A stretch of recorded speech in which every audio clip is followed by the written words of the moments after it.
Sir ಇವತ್ತು C M Siddaramaiah ಅವರು ರಾಜೀನಾಮೆ ಕೊಡ್ತಾಯಿದ್ರು ಸರ್.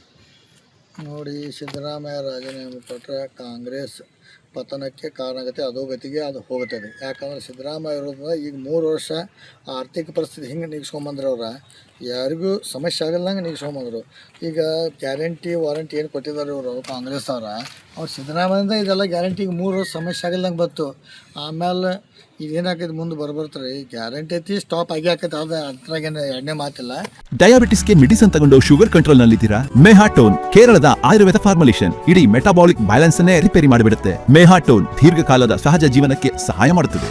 ಮತ್ತಿನ್ನು ಇದೇನು ಸರ್ಕಾರಿ ನೌಕರಿ ಸಂಬಳ ಕೊಡ್ತಾರೆ ಅದು ಸುದಕ್ಕೆ ಸಮಸ್ಯೆ ಆಗುತ್ತೆ. ಕರ್ನಾಟಕ ಆ ಲೆವೆಲ್ ಬಂದುಬಿಡ್ತೈತೆ. ಸಿದ್ದರಾಮಯ್ಯ ಅವರು ಈ ಹೈಕಮಾಂಡ್ ಯಾರೋ ಅವನೊಬ್ಬ ಸುರ್ಜಿವಾಲ ಯಾರೋ ವೇಣುಗೋಪಾಲ್ ಅಂತ ಅವ್ರು ಕನ್ನಡ ಮಾತಾಡೋಕ್ಕೆ ಬರೋದಿಲ್ಲ, ಇಲ್ಲಿ ಸಮಸ್ಯೆ ಗೊತ್ತಿಲ್ಲ. ಇವ್ರು ಬಂದು ಅಲ್ಲಿ ಕೂತು ಹೈಕಮಾಂಡ್ ಡೈರೆಕ್ಷನ್ ಕೊಡೋರು ಹಿರಿಯ ನಾಯಕರು.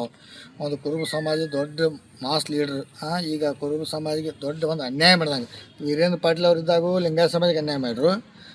ಈಗ ಒಂದು ದೊಡ್ಡ ಸಮಾಜ ಕುರುಬ ಸಮಾಜ ಇದಕ್ಕೆ ಅನ್ಯಾಯ ಮಾಡ್ತಾರೋ. ಅದಕ್ಕಾಗಿ ಇನ್ನು ಕಾಂಗ್ರೆಸ್ ಪಕ್ಷ ಏನೈತಿ ಇನ್ನಿದು 2028ಕ್ಕೆ 40ಕ್ಕೆ ಬಂದು ಹತ್ತಿರ ಆಶ್ಚರ್ಯ ಪಡುವಂಥ ವಿಷಯ ಅಲ್ಲ. ಅಂದರೆ ನೀವು ಹೇಳೋ ಮತ್ತು 28ವರೆಗೆ ಸಿದ್ದರಾಮಯ್ಯ ಇರಬೇಕಂತ. 2028 ಇರಬೇಕು. ಮುಂದಿನ ಅವ್ರ ಮೇಲೆ ಚುನಾವಣೆ ಹೋಗ್ಬೇಕಾಯ್ತು. ಯಾಕಂದ್ರೆ ಏನೂ ಬದಲಾವಣೆ ಮಾಡಿ ಎಲ್ಲರಿಗೂ ಒಂದೊಂದು ಪೋಸ್ಟ್ ಇದ್ದೀವಿ ಈಗ. ಅವರು ಡಿ ಕೆ ಶಿವಕುಮಾರ್ ಅವರು ಡೆಪ್ಯೂಟಿ ಸಿ ಎಮ್ ಇದ್ದರು, ಎಲ್ಲ ಮಂತ್ರಿ ಮಾಡಿ ಚೆನ್ನಾಗಿ ಹೊಂಟಿತ್ತು. ಇದು ಹೈಕಮಾಂಡ್ ಇದಕ್ಕೆ ಕೈ ಹಾಕಿದ್ದು ಜೇನುಗುಡಿ ಕೈ ಹಾಕಿದಂಗೆ ಆಗಿಬಿಟ್ಟಿತ್ತು. ಈ ಸ್ವಯಂ ಘೋಷಿತ ಅವ್ರಿಗೆ ಬ್ರೇಕ್ಫಾಸ್ಟ್ ಮೀಟಿಂಗ್ದಾಗ ಸಿದ್ದರಾಮಯ್ಯ ಅವರು ರಾಜೀನಾಮೆ ಕೊಡ್ತಾ ಘೋಷಣೆ ಮಾಡಿದಾರೆ ಮೀಟಿಂಗ್ದಾಗ. ಅದೇ ಅವ್ರು ಹೈಕಮಾಂಡ್ ಹೇಳಿದ್ರು. ಸುರ್ಜಿವಾಲ ಏನೋ ದೊಡ್ಡ ಲೀಡರ್ ಅವ್ರು. ಪಾಪ ಅವ್ರಿಗೆ ಬೆಂಗಳೂರು ಬಿಟ್ಟರೆ ಬೇರೆ ಮುಂದಿನ ಊರಿಗೆ ಗೊತ್ತಿಲ್ಲ. ಅಂಥವ್ರ ಕಡೆ ಇವರು ಸಿದ್ದರಾಮಯ್ಯ ಅವ್ರಿಗೆ ರಾಜೀನಾಮೆ ಕೊಡೋದು ಹೇಳ್ತಾರಂದ್ರೆ ಇದು ಒಂದು ಅಹಿಂದ ಸಮಾಜಕ್ಕೆ ದೊಡ್ಡ ಅನ್ಯಾಯ ಆದಂಗಿದೆ. ಈಗ ಅಹಿಂದ ಸಮಾಜವ್ರು ಏನಂತಂದರೆ ಅಹಿಂದ ಸಮಾಜವನ್ನು ತುಳಿಯುವಂಥ ಷಡ್ಯಂತ್ರ ನಡೀತಾ ಇದೆ. ತುಳಿದ ಬಿಟ್ಟರು ಹೈಕಮಾಂಡ್ದವರು. ಪಾಪ ಅವರು ಸುರ್ಜಿವಾಲ ವೇಣುಗೋಪಾಲ್ ಅವರು ತುಳಿದ ಬಿಟ್ಟರು. ಯಾಕಂದ್ರೆ ಅವರು ವೇಣುಗೋಪಾಲ್ ಅಲ್ಲಿ ಕೇಳಕ್ಕೆ ಸಿ ಎಮ್ ಆಗ್ಲತ್ತೇಳಿ ಪಾಪ ಇಲ್ಲಿ ಅವ್ರಿಗೆ ಬೇಜಾರಾಗಿತ್ತು ಅಂತ ಇಲ್ಲಿ ಬಂದು ಇದನ್ನೆಲ್ಲ ಕರ್ನಾಟಕ ಕೆಡಿಸಿ ಸತ್ಯಾನಾಶ ಮಾಡಿ ಹೋಗಿಬಿಟ್ರು. ಸಿದ್ದರಾಮಯ್ಯ ಅವರು ಕುರುಬ ಸಮಾಜ ಆಯ್ತು, ಅಹಿಂದ ಸಮಾಜ ಆಯ್ತು, ಇದನ್ನು ಈಗೇನು ಕಣ್ಣೀರು ಹಾಕ್ಸತ್ತಾರೋ ಈ ಕಣ್ಣೀರು ಏನೈತೆ ಆಮೇಲೆ ಜ್ವಾಲಾಮುಖಿಯಾಗಿ 2028ಕ್ಕೆ ಸ್ಫೋಟ ಆಗುತ್ತೆ. ಬೆನಿಫಿಟ್ BJP ಅವರು ತಗೋತಾರೆ. ಯಾರಿಗೆ ತೊಗೋತಾರೆ ಬೆನಿಫಿಟ್? ಯಾಕೆ ಅವಾಗ ನೋಡಿರಿ ಬಸವರಾಜ ಬೊಮ್ಮಾಯಿ ಮಾಡ್ರು, BJP ಏನಾಯಿತು, ಈಗ ಮಾಡ್ತಾರೋ ಏನಾಕೈತೆ ಮುಂದೆ ನೋಡೋಕಿರ ನೀವು. ಯಾಕಂದ್ರೆ ನಾವು ಇಲ್ಲಿ ಕೂತು ಹೇಳಿ ಅದಕ್ಕೆ ಯಾರು ಬೆಲೆ ಕೊಡೋದಿಲ್ಲ, ಹಂಗೆ ಹೇಳ್ತಾರೆ ತಗೋತಾರೆ. ಅದು 2028ಕ್ಕೆ ಗೊತ್ತಾಗತ್ತೆ. ಯಾಕೆ ಈ ಬಾಗಲಕೋಟೆ ಇಲೆಕ್ಷನ್ ಆಯ್ತು, ನಮ್ಮ ದಾವಣಗೆರೆ ಎಲೆಕ್ಷನ್ ಆಯ್ತು, ಅಹಿಂದ ಮತಗಳು ಕೈ ಹಿಡಿದು ಅವಾಗ ಎಲ್ಲ ಏನು ಭಾಳ ಎಲ್ಲ ಚೆನ್ನಾಗಿ ಕ್ಯಾನ್ವಾಸ್ಗೆ ಹೋದ್ರಲ್ಲಿ ಹೇಳಿ ಎಲ್ಲರೂ ಕೈ ಕೊಟ್ಟರು. ಇವರಿಂದನೇ ಬಂದರು. ಯಾಕೆ ದಾವಣಗೆರೆ 5,000 ಮತಗಳನ್ನು ಬಂತು. ಇದು 22,000 ಸಿದ್ದರಾಮಯ್ಯ ಅವ್ರದ್ದು ಮಾಸ್ ಲೀಡ್ರು ಅಹಿಂದ ಮತದಿಂದ ಬಂದರು.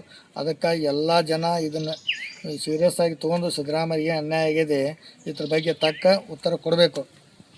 ಪಕ್ಷಕ್ಕೆ ಒಂದು ಏನು ಸಂದೇಶ ಕೊಡ್ತೀರಾ ನೀವು? ನೋಡಿರಿ, ಕಾಂಗ್ರೆಸ್ ಪಕ್ಷ BJP ಅವ್ರು ತಪ್ಪು ಮಾಡಿದ್ರೆ ಸರ್ಕಾರ ಬಂದಿತ್ತದು. ಸಿದ್ದರಾಮಯ್ಯ ನೇತೃತ್ವದಲ್ಲಿ ಅಹಿಂದ ನೇತೃತ್ವದಲ್ಲಿ ಮತ ತೊಗೊಂಡು ಗೆದ್ದು ಬಂದಿದ್ದರು. ಈಗ ಇವರು ಅಹಿಂದಕ್ಕೇ ಮೋಸ ಮಾಡ್ರು ಮತ್ತು ಸಿದ್ದರಾಮಯ್ಯ ಮೋಸ ಮಾಡ್ರು.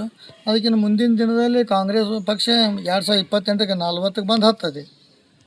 ಅಧ್ಯಕ್ಷ ಸತೀಶ್ ಜಾರಕಿಹೊಳಿ ಅವರು ನಿಭಾಯಿಸ್ತಾರೆ. ಅದ್ರ ಬಗ್ಗೆ ನಮಗೇನೇನು ಮಾಹಿತಿ ಇಲ್ಲ. ಇನ್ನು ಮಂತ್ರಿಮಂಡಲ ಏನು ಮಾಡ್ತಾರೋ ವಿಸರ್ಜನೆ ಮಾಡಿದ್ರೆ ನಮಗೇನಾದ್ರು ಅದ್ರ ಬಗ್ಗೆ ಮಾಹಿತಿ ಇಲ್ಲ. ಅದು ಮುಂದೆ ಏನಾಗ್ತದೆ ನೋಡ್ಬೇಕಿರೋದು. ಕಾಂಗ್ರೆಸ್ ಪಕ್ಷ ಯಾವಾಗ ಏನು ಅಲ್ಲಿಂದ ಟಪಾಲ್ದಾಗ ಬರ್ತೈತಿ ಯಾರು ಮಾಡ್ತಾರೆ ಹೇಳಕ್ಕೆ ಬರೋದಿಲ್ಲ ಅವ್ರು. ಮತ್ತು ಸುರ್ಜಿವಾಲ ವೇಣುಗೋಪಾಲ್ ಪಾಪ ಅವ್ರು ಮತ್ತೆ ಬೇರೆ ಯಾರನ್ನ ಮಾಡಿದ್ರು ಮಾಡ್ಬೋದು. ದೊಡ್ಡ ನಾಯಕರು ಅವ್ರು ಸುರ್ಜಿವಾಲ ವೇಣುಗೋಪಾಲ. ಮತ್ತು ಅವರೇ ಕರ್ನಾಟಕದಾಗ ಸರ್ಕಾರ ತಂದಾರು. ಸಿದ್ದರಾಮಯ್ಯದ ಏನು ಪಾತ್ರ ಇಲ್ಲ. ಈಗ ಗೊತ್ತಾಗತ್ತೆ. ಈಗ ಇನ್ನೊಂದು 2 ತಿಂಗಳದಾಗ ಸರ್ಕಾರ ನಡೆಸೋ ಆರ್ಥಿಕ ಪರಿಸ್ಥಿತಿ ಎಲ್ಲಿಗೆ ಬರ್ತೈತಿ ಅವಾಗ ಗೊತ್ತಾಗದ್ರೆ.